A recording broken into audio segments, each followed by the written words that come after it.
Hello everyone. Uh, this is another topic in Fort Jesus Warriors Club. It may appear like it could be in topical issues, but I have a reason why I placed it in Fort Jesus Warriors Club. The topic for today is man's newest discoveries, God's relics. Why am I saying this? A relic is a thing of the past. When we talk of relics, we are talking of historical things, things you can find in the museum, things that were there during the old days. So I want to look at science and look at our excitement in discoveries and try to bring us to the sense that we are not actually making new discoveries. It's only that they were hidden from us, God had not exposed them to us. Let's start with the earth. People used to believe that the earth was flat. There was an edge, you fall over the edge of the world. But we find the Bible tells us of the waters, and he was separating dry land from the waters. So you see, the Bible does not give us an edge.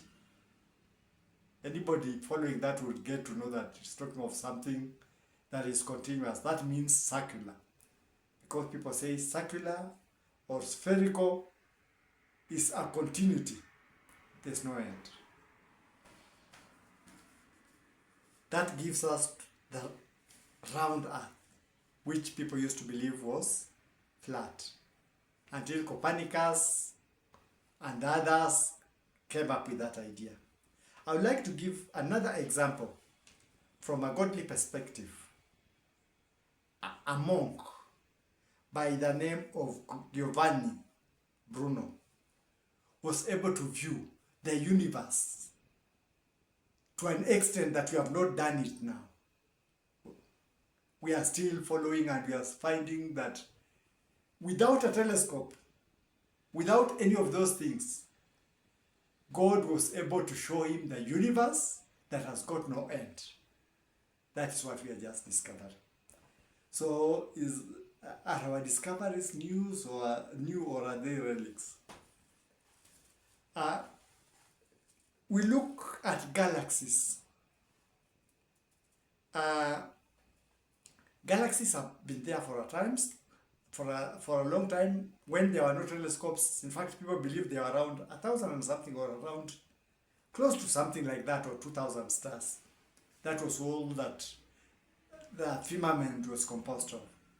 With the introduction of the telescope, people realized that some that we are seeing as stars were actually galaxies. Billions and billions of stars. So, our discovery of galaxies was not new. It was things that had happened in the past. Right now, with the equipment that we have, the latest technology, people are realizing that you cannot be able to see the edge of the universe.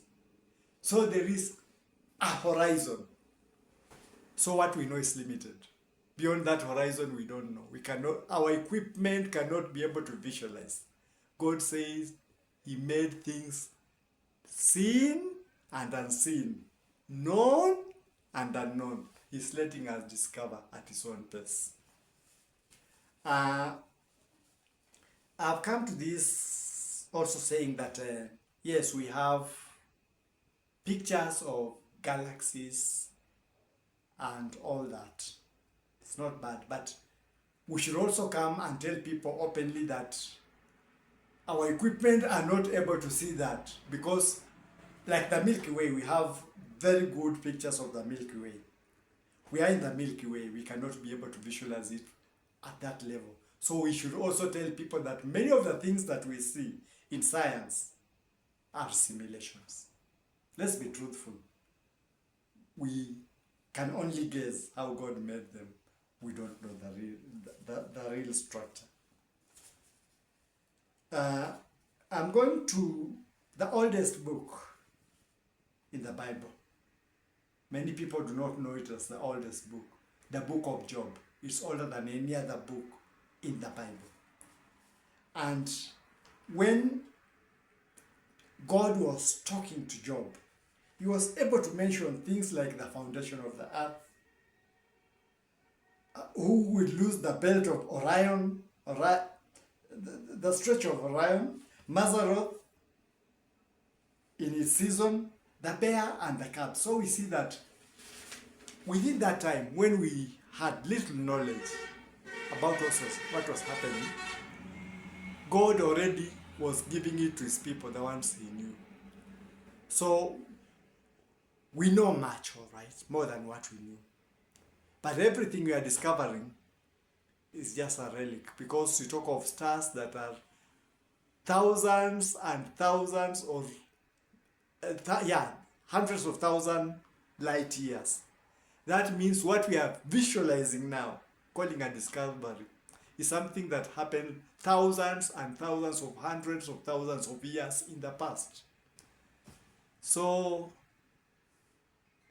our exposure to many things should not make us lose faith in God. In fact, it should make us have more faith in God, because he's allowing us to see what he did in the past. All things are relics, because God did them. We are only stumbling on them as he lets us get to them. With this, I want to say that God is a wonderful God. God knows everything, what we know and we don't know. And God sent Jesus Christ for our salvation. If you like to know God and get salvation, then I'm going to introduce you to the one that God sent to save us. Jesus Christ of Nazareth. Say these words after me. Lord Jesus, I come before you.